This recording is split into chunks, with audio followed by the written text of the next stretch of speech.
What is up, movement? It is great to see you. For those of you who don't know me, my name is Sam, and we're in week 1 of our series called Popular, where we're going to be talking about today the question, what do we do when we feel like we aren't enough? I'm sure we've all been there at one time or another.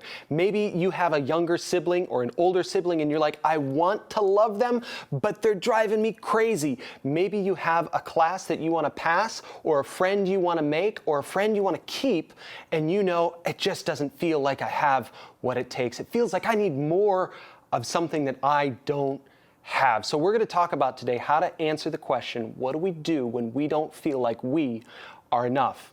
And the good news is that we have something in common with Jesus' disciples. Now, those were the people that followed him most closely. Those were the people that were best friends with him and learned from him. So we're going to take a look at today how to answer that question. What do we do when we feel like we're not enough? And we're going to look at what happened to them. Because here's the deal. They were out in the middle of nowhere teaching. They had a crowd of probably 12,000 people. The Bible says 5,000 guys. So that means there was probably at least 12,000 people there. And they were tasked with the assignment to feed them.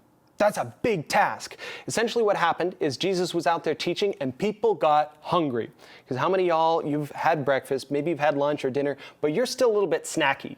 So go ahead right now, type in the comments below, the chat, wherever you're at, let us know where you would want to go get some food. If it's McDonald's, if it's Taco Bell, maybe it's Grandma's house or Sonny's or something like that, let me know what you're feeling as far as food goes. But the people were getting hungry, and hungry people tend to get angry. So they said, hey, Jesus, we better send them home. We better send them away. And movement, there's always going to be someone like this in our life that goes, you know what? We better just send them elsewhere. I know they have needs, so we better send them to someone else. We're not equipped to handle this. And Jesus pushes back on that. He wants them to kind of expand their thinking the same way he wants us to expand ours. See, they were only thinking of feeding the people through what they had. And it was clear to them that they didn't have enough because they looked at the need and they looked at what they had and went, there's no way in the world I can do that. There's no way. I can't do it. I'm not enough. And Jesus turned back and said, go ahead, feed them. You can do it. Feed them. And so what he was doing there was putting a little bit of healthy pressure on the disciples. And we're going to look at the rest of the story today in the book of John. And that should kind of give us a roadmap as far as how to navigate the feeling of not being enough. So it says this. It says that one of the disciples, Andrew, the brother of Simon Peter, said that there was a little boy here who has 5 barley loaves and 2 fish. But that's a drop in the bucket for a crowd like this. In other words, he had 5 loaves and 2 fish for over 10,000 people. How many of y'all, though, it's not enough for like you and me? Like that's equivalent of maybe a Lunchable to feed over 10,000 people. I can't feed me on a Lunchable, let alone 10,000 people. So it was clear to the disciples then that we are in over our heads. And so Jesus kind of enters the chat here. He's going to speak up. He's going to speak what he knows to be true of him and others. He says this. He said, make the people sit down. Jesus said, sit down, be humble. He went full Kendrick. He said that there was a nice carpet of green grass in this place. So the people sat down, about 5,000 of them. Then Jesus took the bread and gave thanks and gave it to those who were seated.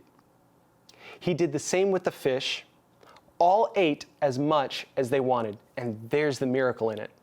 All of them ate as much as they wanted. 10,000 people ate as much as they wanted. There was nothing, and he turned it into not just something, but more than enough. So what's Jesus trying to teach us here?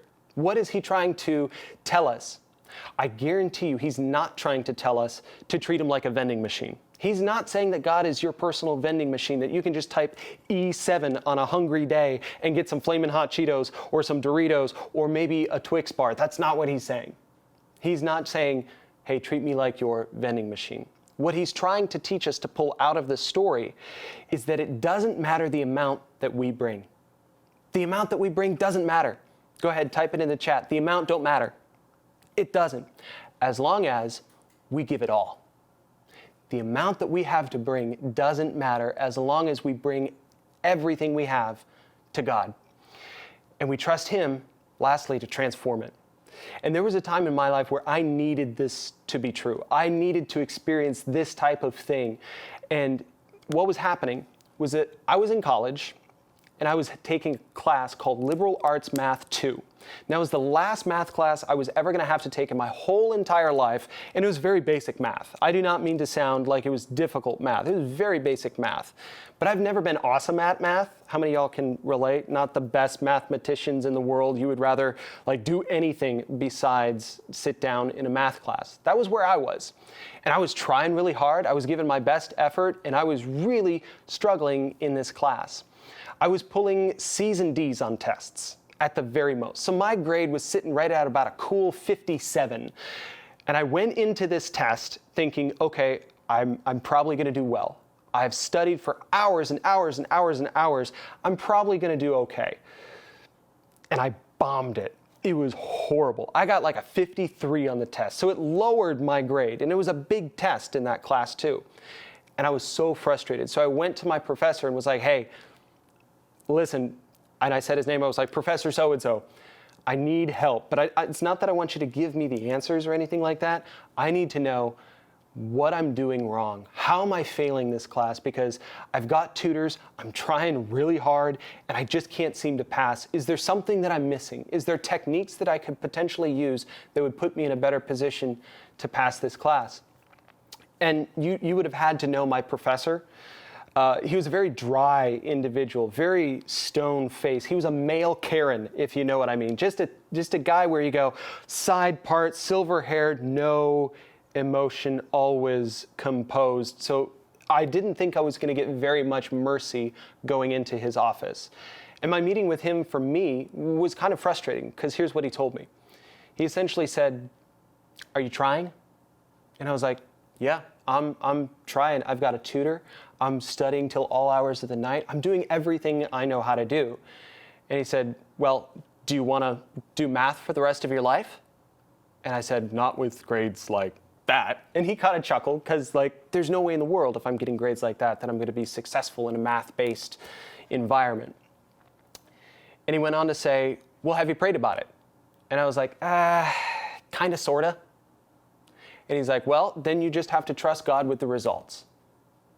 And at the time, that brought me zero comfort. Nothing. I walked out of the office okay, what now? He wants me to trust God with the results? What does that even look like? But as I worked through my frustration while walking away from the class, I began to understand what he was actually doing. He was actually lifting the burden of the results off of me and putting it on God. He was essentially telling me that, hey, if I showed up, gave it everything I had, and talked to God about it, prayed to him about it, hey, God, help me remember what I need to remember. Help me retain what I need to retain. Help me on the test not to freak out. That God was going to have to be responsible for the results, and that he would transform my little effort, my little ability, because it was little, into something that would be not just enough, but more than enough. And that's exactly what happened. I ended up passing the class with a 73. That is not an amazing testimony as far as a grade goes. It was the lowest grade I've ever gotten in any class ever. But for me, it was a huge victory, because a 70 was passing, but a 73 was more than enough. Here's what I'm saying, movement. Jesus is not our personal vending machine. But in times where we feel like we just don't have what it takes, when we're going up against friends in class, we go, I just don't feel I have what it takes to be friends with them. I just don't feel I have what it takes to be patient with mom.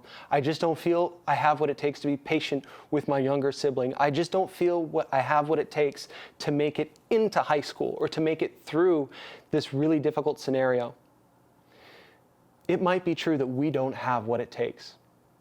But what is also more true is that if we give what we do have to God, and we give all of what we have, the amount won't matter, and he will faithfully transform it into more than enough. And I know we're facing scenarios like this in our everyday lives for all of our students out there. So here's what we're going to do, Movement. We're going to go into a time where we get to talk about it during small group, because sometimes we need leaders to help walk us through seasons like we're in. So we're going to have some leaders there for you, whether you're online or in person. So get ready to jump into small groups. We do small groups through Zoom. So if you haven't already, go ahead, download the Zoom app, and we will be able to get you those codes. Just shoot us a DM, and we'll shoot those codes straight to your inbox, so you'll be able to join our Zoom small groups for you. Movement, it's been awesome hanging out with you for week 1 of our series called Popular. I can't wait to get into small groups with you next.